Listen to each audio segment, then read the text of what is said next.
Rais wa Marekani Donald Trump amemtaka waziri mkuu wa Japani Sanae Takaichi kujitokeza zaidi kusaidia juhudi za kimataifa dhidi ya Iran, huku pia akisisitiza ushiriki katika kudhibiti athari za kupanda kwa bei ya mafuta duniani. Trump alieleza kuwa washirika wa Marekani wanapaswa kuchukua jukumu kubwa katika kulinda usalama wa usafirishaji wa mafuta, hasa katika eneo la Mashariki ya Kati. Hata hivyo, Japani imeendelea kuwa na msimamo wa tahadhari kutokana na vikwazo vya kikatiba vinavyoizuia kushiriki moja kwa moja katika operesheni za kijeshi. Kwa ujumla, Japani inaendelea kusawazisha uhusiano wake na Marekani, huku ikisisitiza diplomasia katika kushughulikia mgogoro huo. Mtazamaji wa Baharia TV, napitia maoni ya watazamaji na mitazamo tofauti kupitia mitandao ya kijamii ambayo wameandika watazamaji. Na muona huyu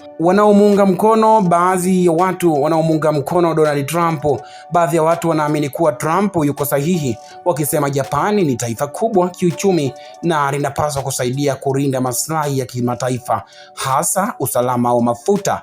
Wanasema mzigo haupaswi kubebwa na Marekani peke yake. Wanaompinga wengine wanapinga vikali, wakisema Japani ina katiba inayozuia kushiriki vita, hivyo si sahihi kushinikiza kuingia kwenye migogoro ya kijeshi. Wanaona hatua hiyo inaweza kuhatarisha amani ya Japani. Asante sana kwa maoni yako ambayo umetuandikia hapa. Endelea kuandika maoni yako kwa kile ambacho unakiona ni sahihi, mtazamaji. Jina langu ni Friday Mangomare na hii ni Baharia TV.